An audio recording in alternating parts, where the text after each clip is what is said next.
Hey, Matthew and Alyssa, Darren here, and just doing a quick walkthrough video for you since you couldn't be present. And then, of course, we're going to talk about it later also, but we'll just kind of do a quick video summary here.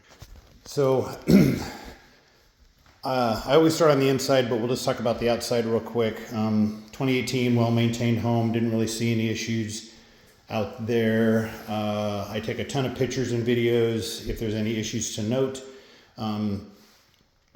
Couple things, I guess just I can't run the sprinklers when it's this cold, but I just say get verification that those have been winterized and your primary boxes are out kind of in the backyard. You see that white PVC and there's a couple of control boxes there.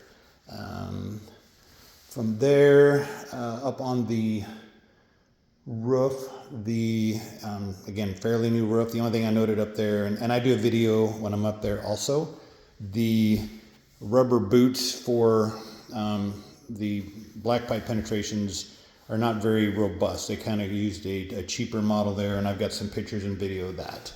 Once we move inside the home, I'm checking everything that moves or shouldn't move, and then functionality, doors, windows, cabinets, make sure everything is working correctly, and I'll let you know. And I categorize things into, hey, FYI, put on your to-do list, and then color code them by severity.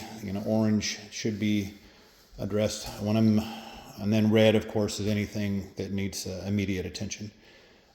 This was obviously an electric stove. They converted it to gas, which is great, but you do have this visible cord.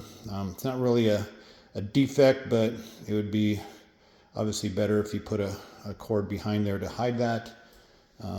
Dishwasher, test that. Microwave, all those are in the report as well. You have GF, as far as electrical, you have GFCI protection is anything with a reset button. And then you have AFCI.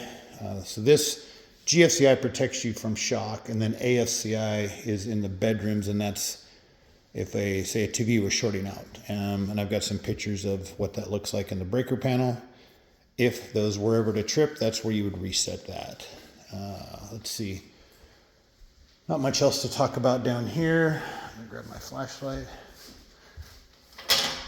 We'll talk about the crawl space here in a minute. Apologize, I'm bouncing around here. So your thermostat's on the wall there. Your furnace is located in the attic, so just FYI on that. Furnace filter is in the return register there. I'm going to vacuum this up, but it is noted on this kind of, obvious kind of a little low spot here.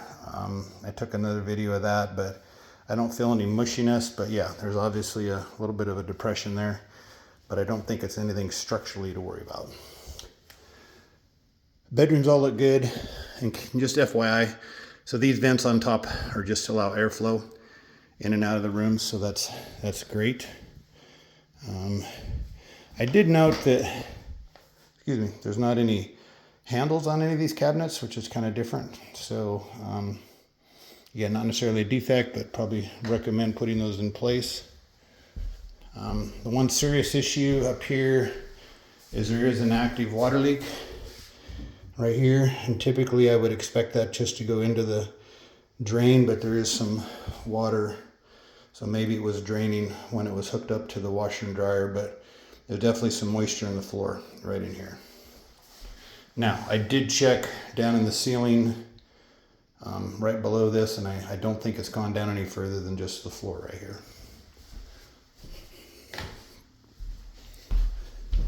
Into the master.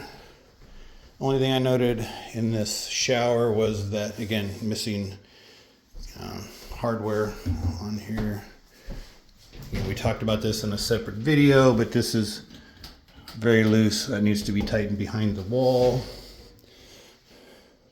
And honestly, let's see, and I run water before I go in the crawl space just to check on that.